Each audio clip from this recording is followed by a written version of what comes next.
Hello बच्चों, good morning. कैसे हैं आप सब? आई होप आप अच्छे होंगे।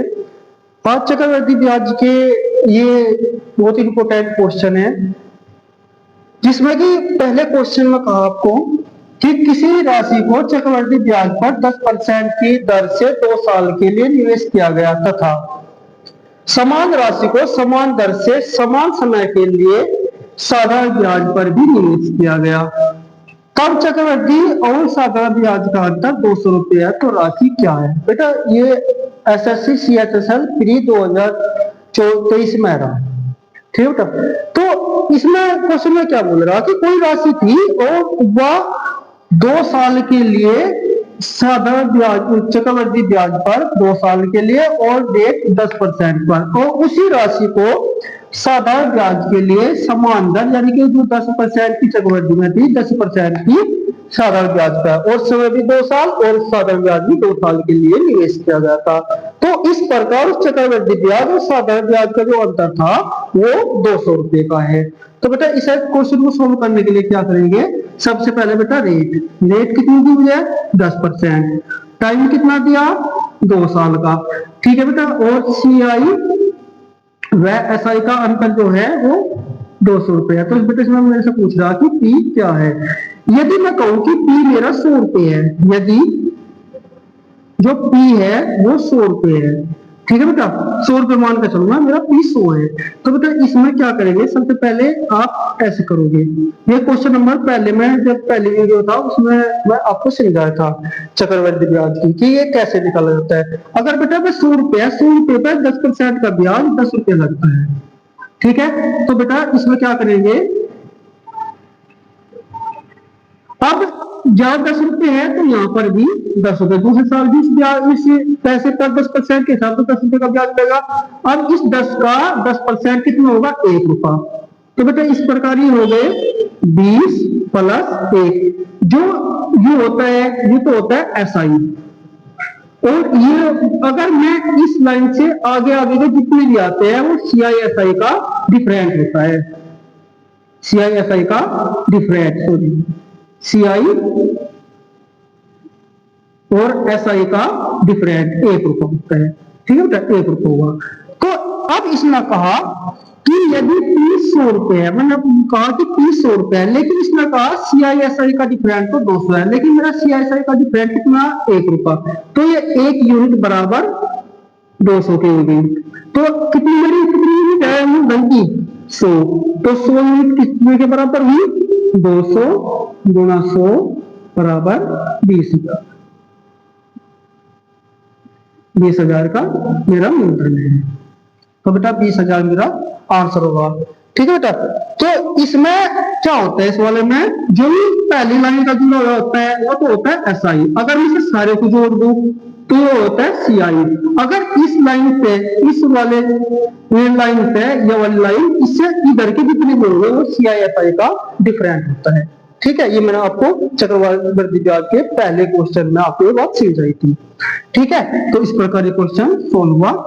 अब इसका नेक्स्ट क्वेश्चन,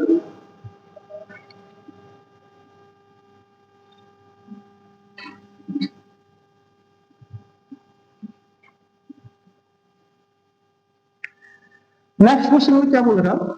इसमें बोल रहा है ये कि 2800 रुपये पर 10% प्रति वर्ष की दर से 2 वर्ष के लिए चक्रवृद्धि ब्याज या साधारण ब्याज का अंतर क्या होगा?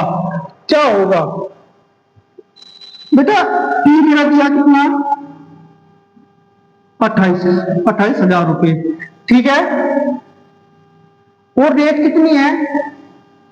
10% की। टाइम कितना है? 2 साल का।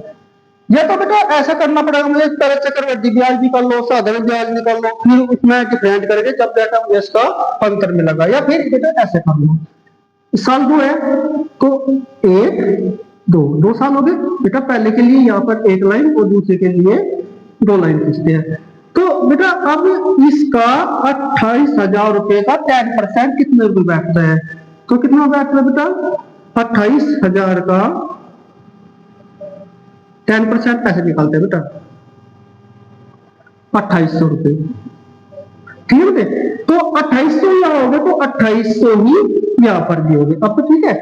अब बेटे इसका 2800 का 10% कितनी ब्याज है, ब्याज पर ब्याज लगता है, तो कितना होगा बेटा, अगर इसका 2800 का 10% निकालते हैं तो बेटा 280 रुपए। तो ये कितना होगा बेटा, 5600 प्लस 280। मैंने बताया था बेटा कि इसने पूछा सीआई और एसआई का डिफरेंट क्या होगा। ये पहले वाला को छोड़ के जो इधर के होते हैं वो सीआई एसआई का डिफरेंट ही होता है। तो इसका आंसर कितना होगा बेटा, 280 रुपए। 280 रुपए इसका आंसर होगा। अगर बेटा इसे हमें 100 मानकर भी हमसे कर सकते हैं। 100 मानकर कैसे करेंगे, 100 मानकर करते हैं बेटा। अगर मान लो मेरा धन 100 रुपए था, 100 रुपए का 10% कितना बैठता है बेटा, 10 रुपए, ठीक है। और दूसरे साल का बेटा यार 10 रुपए प्लस इस 10 का 10% कितना होता है बेटा, 1 रुपया, ठीक है। तो ये होगा कितना, 20 और प्लस 1, ये क्या है, एक क्या है बेटा, सीआईएसआई का डिफरेंट है। सीआईएसआई का डिफरेंट कितना हुआ, 1 रुपया। लेकिन इसने कहा कि मेरा धन कितना है, 28,000 रुपए है, लेकिन यहां मैंने बताया धन 100 रुपए, तो ये 100 यूनिट किसके बराबर हुई, 28,000, ठीक है। एक यूनिट किसके बराबर हुई, 28,000 बटे 100 के, तो कितना हुआ बेटा, 280। तो एक यूनिट बराबर 280 के हो गई। तो अब क्या करेंगे, हमारी सीआईएसआई की यूनिट कितनी है, 1, तो इसमें गुणा कर दो 280 की, बराबर कितना आया, 280 रुपए। बेटा इसका आंसर हो गया, ठीक है। आपसे 100 से मान के भी कर सकते हैं इसका आंसर। और ये IBACIO 2024 में आया बेटा, 2024 में, ठीक है। अब बेटा इसका नेक्स्ट क्वेश्चन,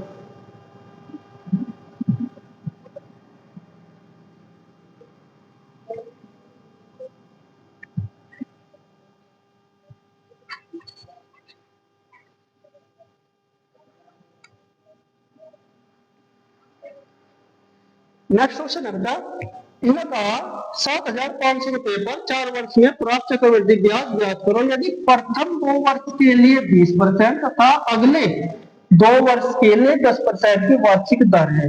बेटा इसने कहा कि 7,500 रुपए पर 4 वर्ष का चक्रवृद्धि ब्याज ज्ञात करना, लेकिन इसमें ये है कि पहले जो 2 साल हो गए उस पर तो रेट है 20% की, लेकिन उससे अगले 2 साल हो गए, यदि तीसरा चौथा जो साल होगा उसमें जो रेट होगी वो 10% की होगी। तो इस प्रकार इसका चक्रवृद्धि ब्याज क्या होगा बेटा, इसका जो P है कितना है, 7,500 रुपए, ठीक है बेटे। और इसमें पहली जो 2 साल के लिए रेट है कितनी, 20% की, और अगले 2 साल के लिए रेट कितनी है, 10% की। तो अब इसमें क्या करेंगे बेटा कि 20 बटे 100, 20 कम 20, 20 पर 100, बेटा ये 5 रुपए से 5 से 6 रुपए हो गए, लेकिन कैट बार 2 बार है बेटा ये, तो 5 से 6 रुपए हो गए। अब इसी में भी ऐसे ही बेटे, तो ये हो गया, अब कितना हुआ, 10, 1 बटा 10, तो बेटे 10 रुपए थे और 10 से 11 हुए, कितने बार, 2 साल तक, 10 से 11 हो गए, ठीक है बेटा। इसकी जो गुणा करेंगे हम कितना आएगा, 2500, और इसकी गुणा होगी बेटा 6,356 रुपए, 6 36, और इसकी गुणा कर लो 121 की, तो ये कितना आएगा, 6,356 रुपए। बेटा ये तो हो गया मेरा P, और ये क्या होगा, अमाउंट। तो अगर मैं इसका डिफरेंट करूंगा तो मेरा CI निकल जाएगा। CI कितना होगा बेटा, 1,856 रुपए, 1,856 रुपए। इसमें से इसे घटाओगे तो कितना होगा, 1,856 रुपए। लेकिन बेटा मेरा 2500 नहीं है मेरा मूलधन, जो मैंने उधार ले रखा, 2500 ले रखा, 2500 यूनिट बराबर किसकी हो गई, 7,500 रुपए के, 7,500 के। तो एक यूनिट कितनी हो गई, 7,500 अपॉन 2500। अब बेटे कितना मुझे CI चाहिए ना, CI की यूनिट ये रही, तो 1,856 रुपए। तो बेटा ये 2 जीरो कितनी, 25 थी 75, 3 की गुना इसमें कर दो, 3 6 18, 3 15, 3 15 और 1 16, 3 अठे 24 और 1 25, 3 का 3 2 5, 55 68 रुपए, 5,568 रुपए इसका चक्रवर्ती ब्याज होगा बेटा इसका। ठीक है, तो इसमें कहा था आपको कि 4 साल के लिए है, 4 साल में बेटा पहले 2 साल के लिए तो 20% रहेगी, ठीक है, और अगले 2 साल के लिए 10% की दर रहेगी बेटा। तो आप इसे अलग अलग देखो, जब 20% है तो 5 रुपए पर 6 रुपए हो गया, ठीक है, 5 रुपए 6 रुपए होगा, क्योंकि 2 बार हुआ, 2 साल तक रहा तो 2 साल तक, 1 2 3 4 4 साल होगा ना टोटल, तो 2 साल तक तो रहा ये, फिर अगले 2 साल रहा ऐसे 10% है ना बेटा, इससे एक जीरो कट गई तो 10 का 11 हो गया, यानी 10 रुपए तक 11 रुपए हो गया, 10 रुपए तक 11 रुपए हो गया बेटा। इसके से मल्टीप्लाई की, इसके से मल्टीप्लाई की, ये पी है मेरा और ये क्या है मेरा अमाउंट है, इसमें से हटाओगे तो सी आई निकल गया ये।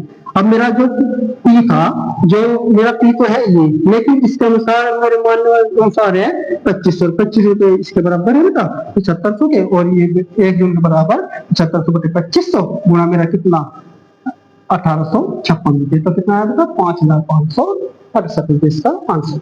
ठीक है, तो 5568 इसका आंसर हो गया, ठीक है। ओके, नेक्स्ट क्वेश्चन बेटा, नेक्स्ट क्वेश्चन में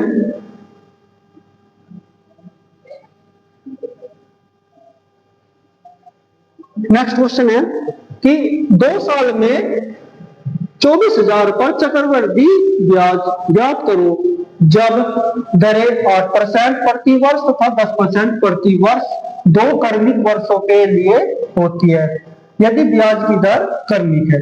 क्या करना, यदि ब्याज की दर क्रमिक है, क्रम के अनुसार चलेगी, कितने साल तक 2 साल तक, यह जो टाइम है बेटा, टाइम तो है 2 साल का, ठीक है। जो रेट थी पहले साल तो है 8% की, लेकिन दूसरे साल जो रेट है वो है कितनी 10% की, 10% की रेट, ठीक है। तो बेटा इसमें कहा कि इसका ब्याज कितना होगा, चक्रवर्ती ब्याज कितना होगा, सी आई कितना होगा बेटा, ठीक है। अब इसमें हम क्या करेंगे, सी आई के लिए 8% का बेटा कितना होगा 100, 4 दूनी 8 और 4 पे कितना 25, ये बेटा ये 25 पे कितना हो गया बेटा 27 रुपए हो गया, ठीक है। अब ये 10 रुपए 10% है, 10% का लेके हम कितना 1/10, यानी कि बेटा 10 रुपए थे और 10 पे कितना हो गया 11, मल्टीप्लाई कर दो बेटा इसकी, तो ये कितना हो गया 250 रुपए, 2250 रुपए, और ये कितना होगा 1177 7 11 22 29, ठीक है बेटा। अगर मेरा पी 250 रुपए है और अमाउंट 257 रुपए है, तो बेटा इनका डिफरेंट सी आई होगा, मेरा सी आई कितना होगा बेटा 47 रुपए, 47 रुपए मेरा सी आई होगा। अब इसने कहा कि ब्याज कितना है, ब्याज 47 रुपए, तो बेटा ये जो 250 रुपए है किसके बराबर होगा, इसके 250 यूनिट है बेटा 2400 रुपए 24,000 के बराबर होगा, 24,000 के बराबर होगा, तो 1 यूनिट किसके बराबर होगी बेटा बटे 2050, कितनी चाहिए मुझे 47 यूनिट, 40 47 यूनिट बेटा, 1 जीरो तक 1 जीरो कट गई, तो ये कितनी बार कट गया 25 अट्ठे 225 नंबर बेटा, और ये हो गया 6 बार, ठीक है बेटा। ये आ गया, तो अब बेटा इसकी और इसकी मल्टीप्लाई करते हैं तो कितना आएगा, इसका आएगा आंसर 47 की और 96 की 42, यानी कि 45 12, क्योंकि बेटा पहली डिजिट में 7 6 42, ठीक है, मल्टीप्लाई करने की आवश्यकता है क्योंकि ऑप्शन में शुरुआत में जोड़ा दो, ठीक है बेटा, तो ये इसका आंसर, ठीक है। अगर बेटा आपको वीडियो अच्छी लगी हो तो लाइक शेयर और कमेंट अवश्य करें, धन्यवाद।